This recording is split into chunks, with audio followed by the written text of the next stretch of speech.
Hello from KFF Health News and WAMU Public Radio in Washington, D.C. Welcome to What the Health.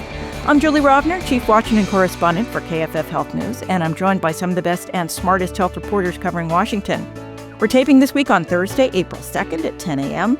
As always, news happens fast and things might have changed by the time you hear this. So here we go.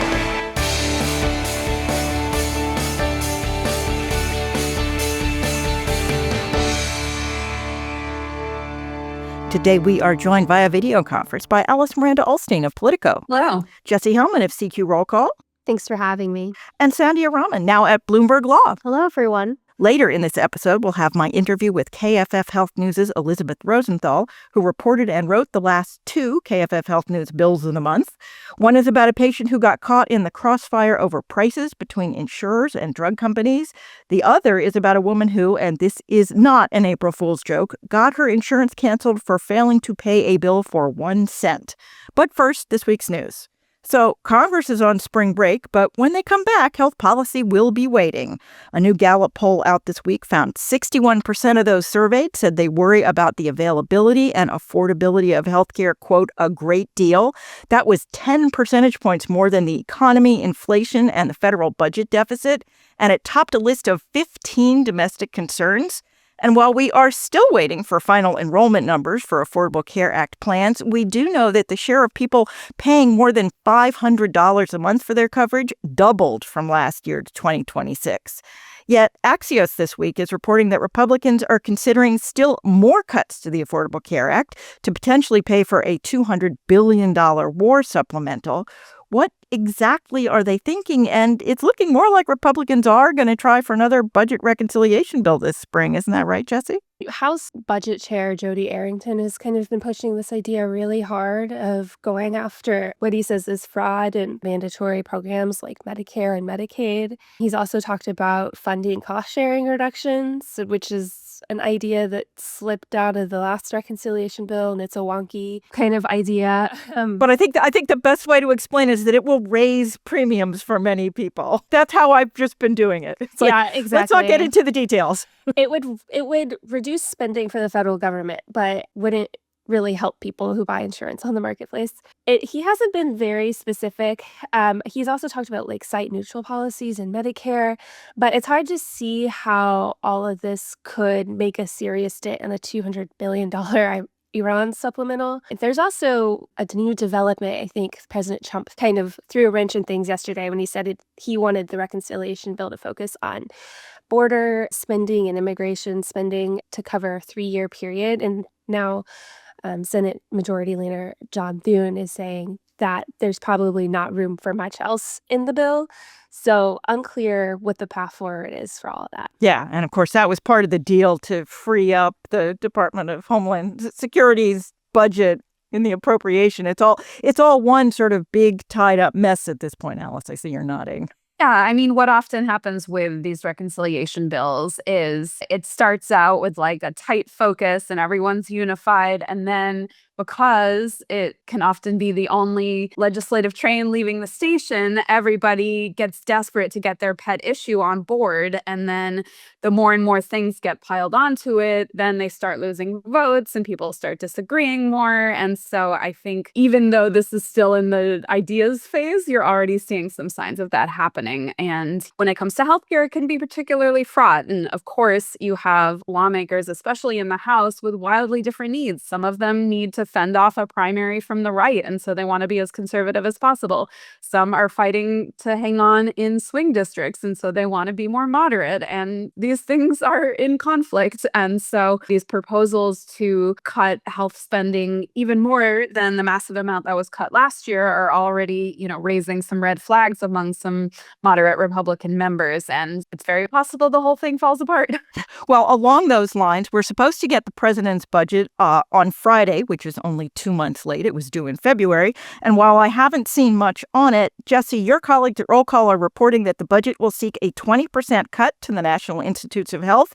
That's only half the cut that the administration proposed last year. But given that Congress actually boosted the agency's budget slightly this year, that feels kind of unlikely. Yeah, I don't think that the appropriators are likely to go along with this. They have really strong advocates in Senator Susan Collins, was chair of the Senate Appropriations Committee, and like he said, they rejected cuts last year. Kind of surprised. 20% is not as deep as the Trump administration went last year. I was actually kind of surprised it wasn't bigger proposed cut.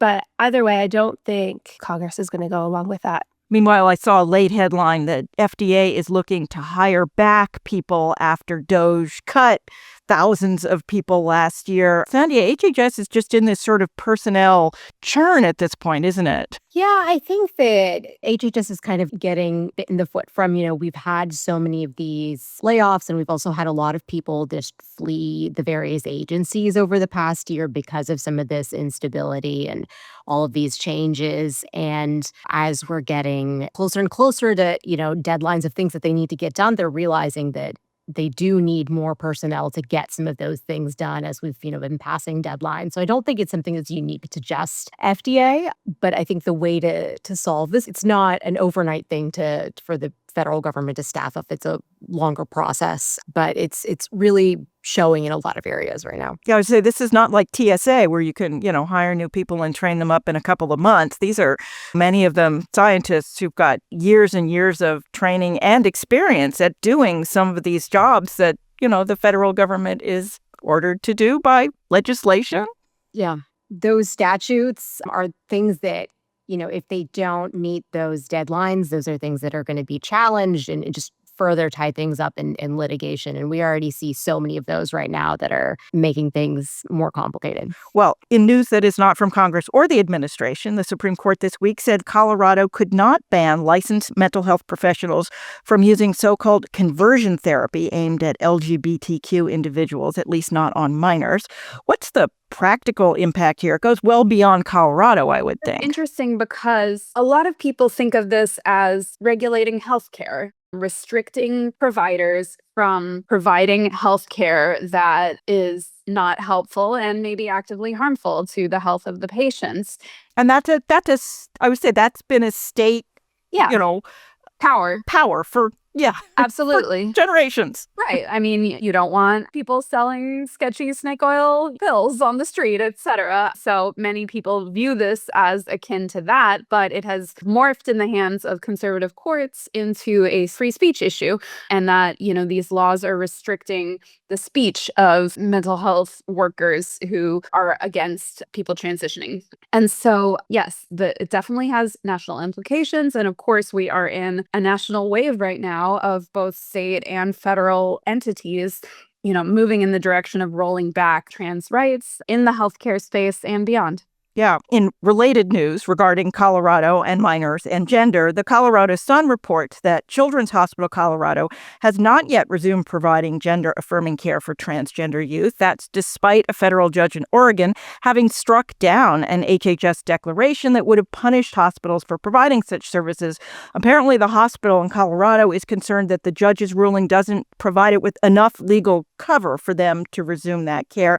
I'm wondering, is this the administration's strategy here to get organizations to do what they want, even if they might lack the legal authority to do it, just by making them worry that they might come after them? I think the chilling effect is definitely a big part of this broader issue. I mean, we've seen it in other issues in the past, but just that if there is this worry that it's going to stop on the provider side, folks taking part in providing care, and also just it's going to make patients, even if there are opportunities, even less likely to want to go because of the fears there. I mean, it goes broader than that. We've had, FTC complaints where they have gone and, investigated different places that provide gender-affirming care or endorse it. So I think it's broader than this and really part of that chilling effect. And Alice, as you were saying, I mean, the subject of transgender rights or lack thereof remains a political hot topic. The Idaho legislature this week passed a bill that now goes to the governor that would require teachers and doctors to out transgender minors to their parents. Parents could sue teachers, doctors, and child care providers who, quote, facilitate the social transformation of the minor student. That includes using pronouns or titles that don't align with their sex at birth. I don't know about teachers, but that definitely seems to violate patient privacy when it comes to doctors, right? I think there's definitely patient privacy issues there. I also think, it's interesting that this kind of non-medical transitioning is now coming under attack because you would think that there would be some support for letting a kid, go by a different name for a few weeks, test it out, see how it feels. Maybe it's a phase. Then they discover that they don't want to actually pursue taking medications and going through a medical transition. But this is sort of shutting down that avenue as well. You can't even change your appearance, change how you present in the world at a time when kids are really trying to figure out who they are. So I think the broad acceptance of hostility to medical transitioning for youth is now spilling over into this kind of social transitioning. And I wonder if we're going to see more of that in the future. Yeah, I feel like we started with minors shouldn't have surgery. They shouldn't do anything that's not easily reversible. And now we've gotten down to, in the Idaho law, there's actually mention of nicknames. Kid can't change his or her nickname. It feels like we've sort of reduced this way, way, way down. And I think we've seen these laws related to bathrooms, we've seen these have negative impacts on people who are not trans at all, people who just are a tomboy or not looking like people's stereotypes of what different genders may look like. And so there's a lot of policing of people who are not trans in any way. There's media reports of people being confronted by law enforcement for going into a bathroom that does align with their biological sex. And so it's important to keep in mind that these laws have an effect that's much broader than just the very small percentage of people who do consider themselves trans. Yeah, it's kind of the opposite of not being woke. All right, we're going to take a quick break. We will be right back. So while we've had lots of news out of the Department of Health and Human Services the past few weeks, it's been mostly public health related, but there's a lot going on in the Medicare and Medicaid programs too. Item A, Stat News is reporting that HHS is studying whether to make the private Medicare Advantage program the default for seniors when they qualify for Medicare.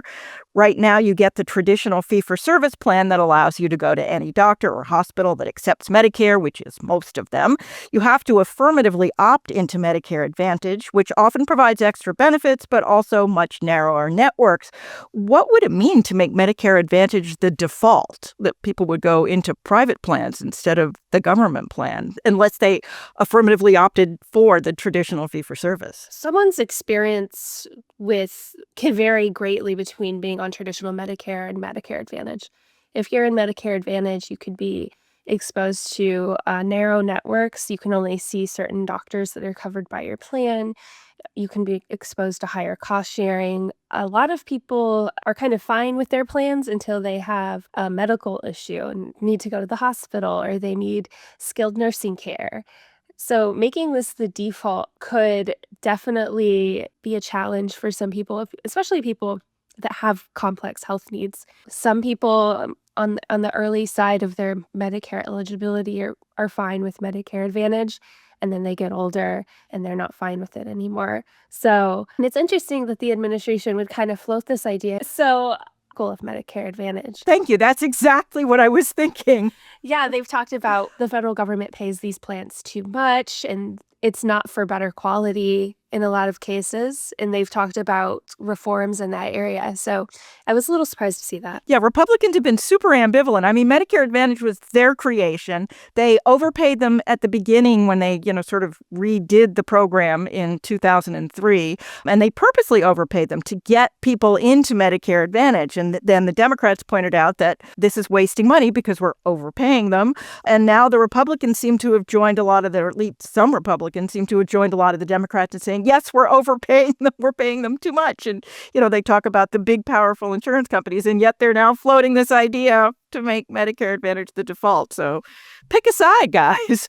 All right. Well, in other Medicare news, the Electronic Frontier Foundation is suing Medicare officials to learn more about the pilot program that's using artificial intelligence to oversee prior authorization requests in the traditional Medicare fee-for-service program. The idea here is to cut down on, quote, low-value services, things that doctors might be prescribing that aren't either particularly necessary or shown to actually work. But the fear, of course, is that needed care for patients will be delayed or denied, which is what we've seen with prior authorization in Medicare Advantage. This is the perennial push-pull of our healthcare system, right? If you do everything that doctors say, it's going to be too expensive. And if you second guess them, it's going to be, it might turn out to be too constraining. Well, I was just going to say this is another issue that was kind of a little surprising to me because there's been so much criticism of the use of prior authorization in Medicare Advantage. And CMS looked at that and said, oh, what if we did it in traditional Medicare? Like, it was never going to go over well politically. And I think there are even some Republican members of Congress who are not in support of this, but they haven't really made a huge stink about it. Yeah, this wasn't something I really expected to see. Yeah, we'll see how this one plays out, too. Well, meanwhile, regarding Medicaid, two really good stories this week from my KFF Health News colleagues, Phil Galewitz, Rachana Pradhan, and Samantha Liss. Phil's story found that efforts in multiple states to find enrollees who were not eligible for the program due to their immigration status turned up very few violators, while Samantha and Rachana detailed the hundreds of millions of dollars states and the federal government are spending to set up computer programs to track Medicaid's new work requirement, despite the fact that we already know that most people on Medicaid either already work or they are exempt from the requirements under the new law. Is it just me, or are we spending lots of time and effort on both of these policies that are going to have not a very big return? Well, that's what we've seen in the few states that have gone ahead and attempted this before, that it costs a lot and you insure fewer people. And that's not because those people got great jobs with great health care. You insure fewer people and the level of employment does not meaningfully change. I would say you insure fewer people who may well still be eligible. They just get caught in the bureaucratic red tape of all of this. Exactly. These tech systems that are being set up are challenging to navigate if people even have a means to do it, if they even have a smartphone or a computer or access to Wi-Fi. There are not that many physical offices they can go to work it out if they need to, and some of those are very far from where they live. And so you see some of these tech vendors, are set to make off very well out of this system, and people who need the care, not so much. And then, of course, it's not just the patients who will feel the impact. You have these hospitals around the country that are on the brink of closure. And if they have people who used to be insured, they used to be able to bill and get reimbursed for their services, suddenly they're uninsured and they're coming in for emergency care that they can't pay for, that the hospital has to go out of pocket for. That puts the strain that some of these facilities can barely cope with. And so you're seeing a lot of state hospital associations sounding the alarm as well. I would also say the timing is interesting. We spent so much time and energy last year going through the reconciliation process to tighten these areas, to get in the work requirements, to reduce immigrant eligibility for Medicaid. And then, as they're gearing up to possibly do this again, to further crack down on healthcare as part of that, instead of it saving money, that it's, not having as much of an effect and costing so much in the case of the work requirements, where we're not expected to see the return that. Yeah. That maybe, although I guess the return is that people will not have insurance anymore. And so the federal government, the states won't be spending money for their medical care. They'll be spending money on other things. All right. Of course, there's more news from HHS than just Medicare and Medicaid this week. We also have a lot of news about the Make America Healthy Again movement, which is a sentence that 2023 me would definitely not recognize. Alice, you have a cool story this week about a new poll that finds the MAHA vote isn't necessarily locked in with Republicans. Tell us about it. Yeah, that's right. So Politico did our own polling on this because we hadn't really seen good data out there on who identifies as MAHA and what do they even believe about the different parties and about different issues. And so we found that, okay, yes, most people associate MAHA with the Republican Party, most but not all. But a lot of voters who identify as MAHA and a lot of voters who voted for Trump in 2024 don't think that the Trump administration has done a good job making America healthy again. And they rank the Democratic Party above the Republican Party on a lot of their top priority issues, like standing up to influence from the food industry and the pharmaceutical industry. They rank Democrats as caring more about health. So, we found this very fascinating, and it sort of supports what we've been hearing anecdotally, where Democratic candidates, a handful of them, and Democratic electoral groups are really seeing a lot of opportunity to go after MAHA voters and win them over for this November. And, we should remember that even if you don't see, a big swing of people voting for Democrats, even if MAHA voters are disillusioned and stay home, that alone could decide races. Midterms are decided by very narrow margins. Well, two other really interesting MAHA takes this week. One is from Notice. It's about the tension in and among medical groups about how to deal with HHS Secretary Kennedy and the MAHA movement. The American Medical Association seems to be trying to play nice, at least on things it agrees with the secretary about, lest it risk things like its giant contract to supply the CPT billing codes to Medicare. On the other hand, the American Academy of Pediatrics and the American College of Physicians have been more confrontational to the point of going to court. The other story from the New York Times Magazine profiles teen girl influencers pushing MAHA. One thing I noticed is that all of the teens in the story seem to suffer from physical problems that are not well understood by the mainstream medical community, and so they turned online to seek advice instead, which is understandable in each individual case, but then they turn around and try to influence others, and you can see how easily misinformation can spread. It makes me not so much wonder, it's like it makes me see how, this is how this stuff sort of gets out there, because you see so much. And Alice, this goes back to sort of what you were saying about MAHA is not a movement that's allied with one particular political party. It's more of sort of a mindset that doesn't trust expertise. I think it spans people who identify as Democrats, identify as Republicans, and, were not really interested in politics until the rise of Robert F. Kennedy Jr. And so I think it does show a lot of malleability, and there is a fight for this cohort right now on the airwaves, on the internet, et cetera. And as the New York Times pointed out, we thought of this as being sort of a young men cohort. It's now also a young woman cohort too. So there's lots of people out there to go and get for these people who are pursuing votes. Well, turning to reproductive health, we have a couple of follow-ups to things we covered earlier. The big one is Title X, the federal family planning program, whose grants were set to end as of April 1st. Sandhya, it looks like the federal government is going to fund the program after all? Yeah, the family planning grantees in this space have been kind of on edge for so long, waiting to see would they finally just issue the grant applications, and then it was such a short timeline for them to get them done. And then everyone that I talked to in the lead up was expecting some sort of delay just because it was such a short time frame before they were set to run out of money. And so I think that they were all kind of pleasantly surprised that HHS was able to turn things around when they confirmed that, the money is going to go out the day before the deadline. It does take a couple days to go through the process and get that done. But I think the new worry now is also that in the statements that the White House and HHS have made is just that they are still at work on getting Title X rulemaking out so that a lot of these groups would be ineligible if they also provide abortions, or we also don't know what will be in the rule, if it will be broader than what was under the last Trump administration, if it encompasses other restrictions. So a little bit of both there. Yeah, and also I was going to say, we know that anti-abortion groups are unhappy with the administration, so this would be one place where they could presumably throw them a bone, yes? So people on both sides have been a little mystified why we haven't seen a new Title X rule yet. They were expecting that near the beginning of last year, especially if the administration was just planning to reimpose his 2019 version. That would be pretty straightforward and simple. And yet here we are more than a year into the administration, and we haven't really seen this yet.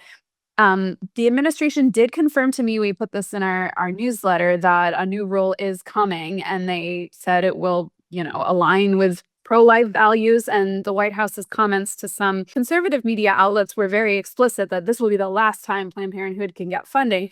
Now, I wonder if that statement will come back to bite them in court, because the rule previously was very careful not to name Planned Parenthood or name any specific organization. It just imposed criteria that applied to a lot of Planned Parenthood facilities and in order to make them ineligible for Title X funding. And so I wonder if that will help Planned Parenthood sue later on, but we'll put a pin in that and come back to it. But we have confirmed that some sort of new rule is coming, but we don't know when and we don't know what it would entail. There's a lot of speculation that this could go way beyond an attempt to kick Planned Parenthood out. There's speculation it could involve restrictions on particular forms of birth control. There's speculation that it could entail restrictions on, gender affirming care. There's speculation that it could involve rules around parental consent, stricter parental consent requirements, which are currently something that's not part of Title X. And so we just don't know. In order to mollify the anti-abortion groups that are upset, they are saying, don't worry, new rule is coming. But again, we don't know when, and we don't know what's going to be in it. Well, we'll be here when it happens. Another topic we've talked about at some length is crisis pregnancy centers, which are anti-abortion organizations that sometimes offer some medical services. This week, we learned about a Texas woman who was told after an ultrasound at a crisis pregnancy center that she had a normal pregnancy, and 3 days later ended up in emergency surgery because the pregnancy was not normal, but rather ectopic. In other words, implanted in her fallopian tube rather than her uterus, which could have been fatal if not caught. This is not the first such case, but it again raises this question of whether these centers should be treated as medical facilities, which we've talked about many states do. And I think a lot of the rationale that people have for trying to do some of these, mandatory ultrasounds, encouraging people to go to this is because the talking point is that, you don't know if you have an ectopic pregnancy, you don't have another complication. So you should go here to instead of just taking a medication abortion. So it kind of we're coming full circle here where this is also not helping the case if you're not finding the full information there. So I think that was an interesting point to me to kind of pull up. Yeah, it's going at both sides, basically. It is fraught, and we will continue to cover it. All right, that is this week's news. Now we'll play my interview with Elisabeth Rosenthal at KFF Health News, and then we will come back and do our extra credits.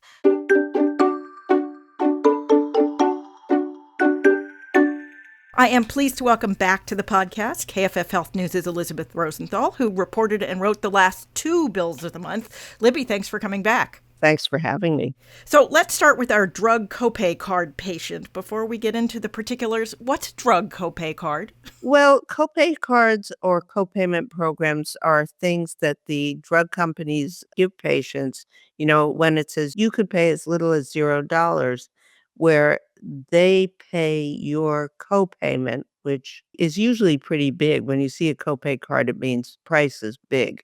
And they'll bill your insurance for the rest. So for patients, it sounds like a good deal, and it is a good deal when they work. So tell us about this patient and what drug did he need that cost so much that he required a copay card? Well, the funny thing is his name is Jayant Mishra, and he has psoriatic arthritis, and the doctor told him, there's this drug called Otezla that would really help you, and he was a little cautious because he knew it could be expensive. So he did wait a few months, and his symptoms, his joint pain in particular, got worse. He was like, okay, I'll start it. So he started it the first month, and it worked really well. Or the drug or the copay card or both?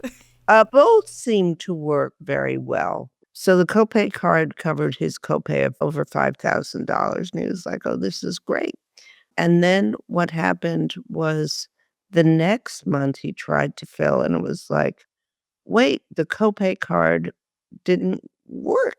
And really what happens is copay cards, they are often limited in time and in the amount of money that's on them. So depending on how much the copay is, they can run out, basically expire. You used all the money and you have a drug that you've used that is working really well for you, and then suddenly you're hit with a big bill. So they kind of get people addicted to drugs, which they then can't afford. And what happened in this case was the insurance company charged more than expected, right? Well, Otezla, there's so many things about this and many bill of the month stories that, are eye rollers. Otezla, there are biosimilars that were approved by the FDA in 2021, which everyone's talking about, faster approval of biosimilars. Well, this was approved, but the drug maker filed multiple suits and patent infringement. And so in the US, it won't be on the market, biosimilar until 2028. So that's a problem too. So if you want this drug, it's going to be expensive. It's going to be expensive. And the other problem is copay cards. Insurers used to say, okay, that will count towards your deductible, right? So you didn't really feel it, right? Because you got a $5,000 copay card and you had a $5,000 deductible if you had a high deductible plan, and everything was good. Now insurers kind of said, whoa, we're not sure we like these things. So, yeah, you can use them, but it won't count towards your deductibles. So they're not nearly as useful as they might have been in the past.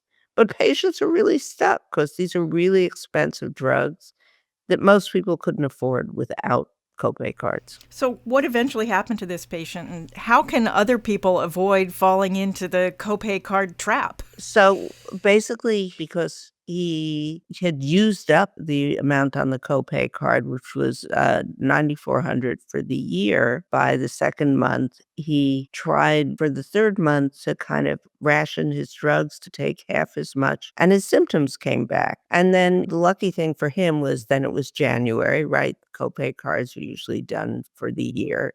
So he got a new copay card for another $9,400, and he was good for January.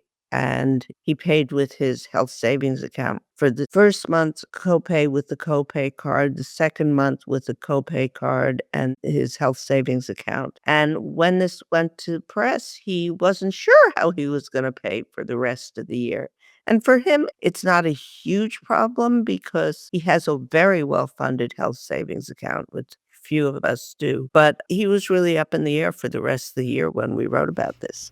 So sort of moral of this story, be careful if you want to take an expensive drug, and the theory that when the drug maker promises, oh, you can have this for as little as zero copay. Well, I think you have to understand what a particular card does. You have to understand what's the limit on how much is on the copay card.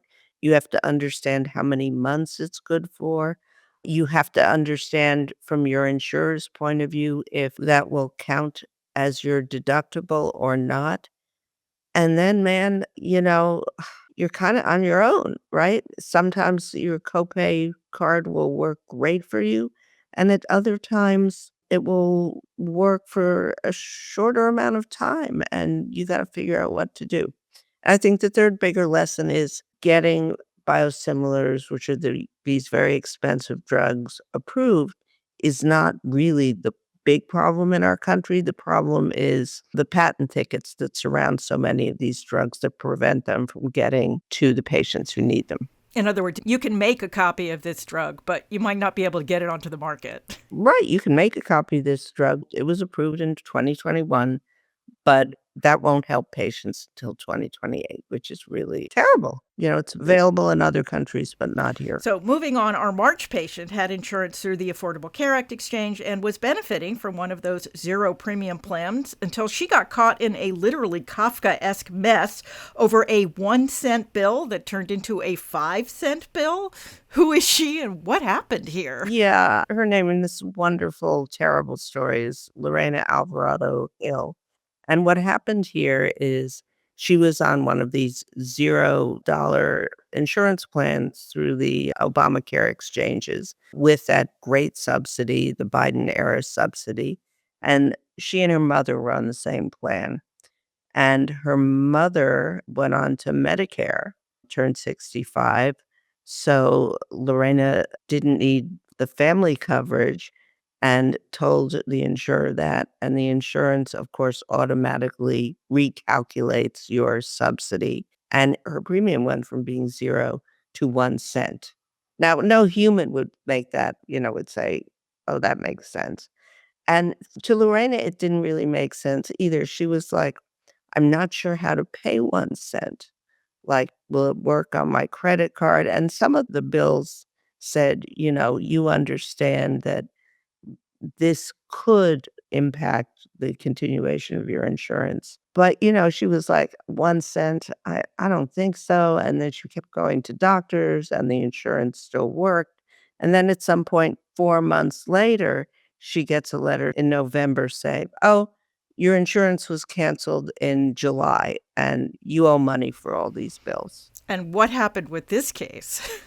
Well, like many of our Bill of the Month patients, I celebrate them for being real fighters because her bill, since her premium was 1 cent a month, went from 1 cent to 2 cents to 3 cents to 4 cents to 5 cents when they sent her the note saying, oh, your insurance has been canceled for the last 4 months. And what turns out, which is really interesting, is this is a known glitch in the way the subsidies were calculated, were administered. There's a recalculation of subsidies every time there's a life event, a kid goes off the plan, you change jobs, you get married, you get divorced. So the recalculation happens automatically. And the Biden administration, understanding that this glitch could exist, they gave the insurers the option not to cancel insurance if the amount owed was less than $10. And there were apparently 180,000 people caught in this situation where their insurance could have been canceled for under $10 of a recalculated premium. The Trump administration revoked that rule because their feeling was you owe something, you pay something. So it's part of their stamp out fraud and abuse. And this was, in their view, abuse of the system when people didn't pay what they owed. So The 1 cent. 1 cent, right. So what happened with her is, good bill-paying citizen sending her daughter to college with loans. She wrote her insurer, she wrote to the state, she wrote to everyone, and as a last resort, of course, someone said, well, there's this thing called Bill of the Month you could write to. So when we looked into this at first, Health First, which was her insurer in Florida, said, oh, she's not insured through us. And I was like, yeah, because you canceled her insurance. And then I gave them her insurance number and they said, well, yes, according to law, we did the right thing. She didn't pay, so it was canceled.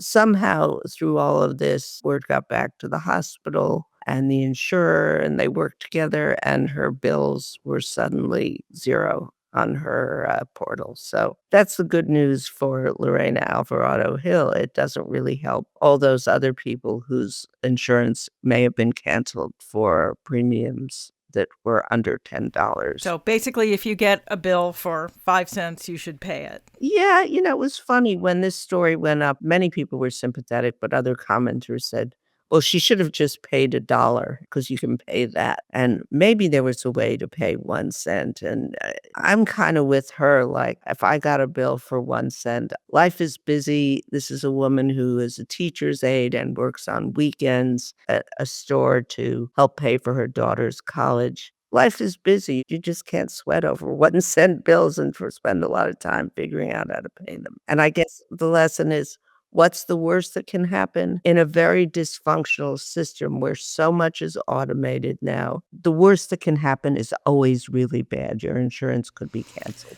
So basically, stay on top of it, I guess, is the message for both of these stories this month. Elisabeth Rosenthal, thank you so much. Thanks, Julie, for having me.